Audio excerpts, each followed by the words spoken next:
So Allison and I have been accused recently of not playing nice with Barack Obama. And what's interesting is like... Is that our job? I didn't realize our job was the journalist job. To schedule meet and greets for the Obamas. I thought... Because I have been very rude in that case. Yeah. Was I supposed to make... I believe when you walk into the New York Times, there is a giant wall mural of the president, and it just says, "I'm watching you." Right.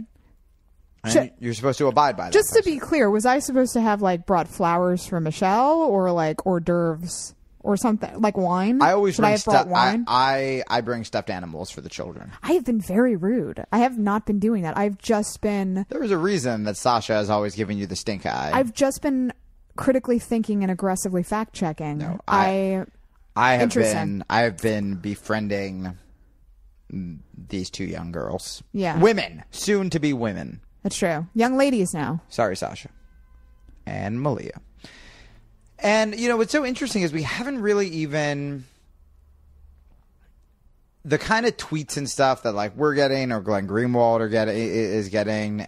Or, oh my God, Jane Hampshire. Yeah.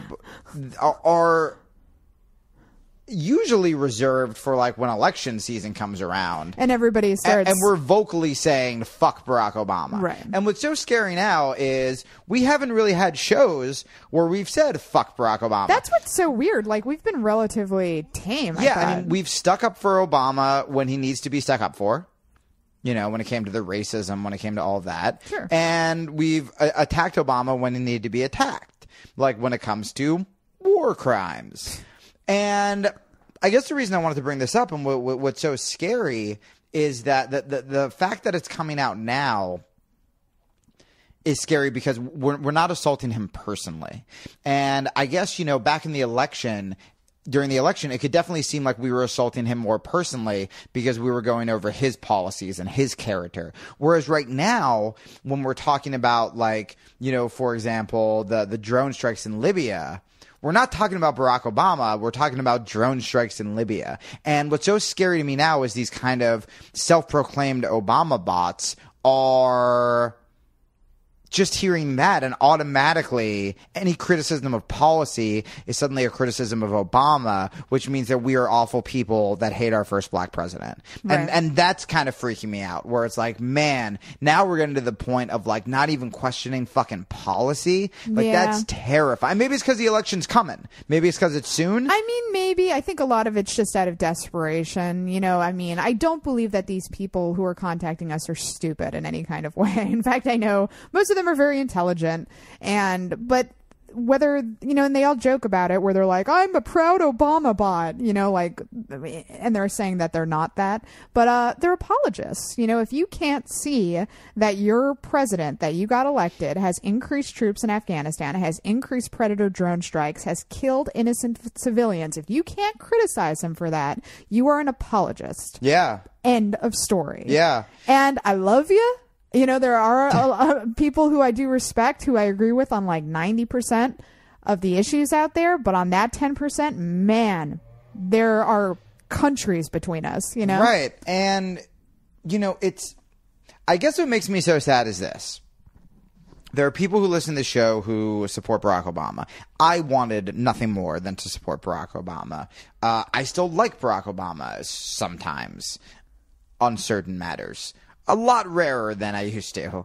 But what always to me, and I've said this, but I haven't said it in a while on the show, what always to me made liberals so different than Republicans was our ability to look at empirical data, to look at facts, and be able to think critically about those facts, change our minds, and not blindly worship, to actually hold our people accountable. I mean, if you look at so many issues when it's Democrat versus Republican. You look at global warming. Why do we believe in global warming? Because we looked at the facts. Why don't they believe in global warming? Because they don't want to, and it makes Jesus sad, right? When it comes to sex education, why do we believe that abstinence only doesn't work? Because of the facts. Because if you look at where abstinence only is taught, they have the most STDs, the most teen pregnancies, etc. So why now when it comes to Barack Obama? Why when it comes to this one president? Why even when it comes to Bill Clinton, who passed some of the most homophobic pro-business legislation we've ever fucking seen?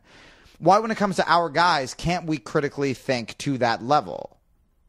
Well, a lot of them play the game where they say, you know, the alternative is so much worse. That if you're not with Team Obama, you're with Team X, you're with Team, you know, Palin, Team Trump, whatever, which is a false choice. Like, so in other words, my choice is war or slightly less war. Although with Obama, you can't even make that case anymore because he has escalated what's happening in Afghanistan and Pakistan. So it's between war and more war for your team. Yeah. Why can't we have a third option where it's like none of the above? Or aggressive activism where it's like, okay, you got your guy elected. Why are you now up my ass because I want to actively petition this guy to change his behavior? That's what fucking kills me. Yeah. It's like the liberals who give other liberals shit for being vegan. It's like, again, bad enough you're not doing your part. Yeah, but I'm not. But then you're going to give shit to the people who are doing what you should be doing. I'm not cheering loudly enough for your guy. Like, that to me is like, if you can't see what a blind worshiper you are at that point, that I'm not even allowed to on fucking Twitter insult your president. You know, it's like... And not even an insult. Again, attack the policies that are responsible for civilians I'm not being going after, murdered. like, character assassination or, like, insulting his children. Like, It's not like if we sent around racist postcards of, like, Obama in the African garb being like, oh, so now I can't criticize the president. Right, exactly. Like, we condemn those acts as much as anybody else does. But when I'm attacking the policies of the president on Twitter to be like, you're the reason that we're going to lose the election in 2000. You sound like a crazy person. Yeah, you absolutely. sound like a lunatic. And the fact that they can't see that, you know, and what's so funny is they all have the epiphany like 4 years from now. 4 years from now, they're all going to be like, you know, I criticized him. I did criticize him a little bit. It was like, really? There were 5 of us. I could count on one hand how many progressives were criticizing Obama. Right. David Sirota, Glenn Greenwald, Jane Hampshire, us, and like Marcy Wheeler. Ralph Nader. Yeah, I mean, and like it's the crew at Fire Dog laughable. Lake, obviously. But like, it's a small community. But like, yeah, 5 years from now, there's going to be like the same thing with progressives say about Bill Clinton, where they're like, "Oh, I didn't blindly worship him. I criticized him." And it's like, real. Well, then how did the most homophobic legislation get passed under Clinton's watch? Here's the deal. Here's what I don't understand. I've been working very hard. Oh, Joe Rogan's DMing me about John Jones. Name drop and look out. It's Joe Rogan and John Jones. Mostly Joe Rogan. Look, guys, I'm going to be training with John Danner. Along with Marcelo Garcia. No big deal. It's no big deal. And Joe Rogan's freaking out. As well he should be. Now, here's what I was going to say. I have made a vow to not get into internet fights anymore. Oh my God. They are so fruitless and stupid and they spam everybody. Yeah. It's awful. You know, when I was working with Doug Stanhope, we were talking about how ridiculous the internet commenters are.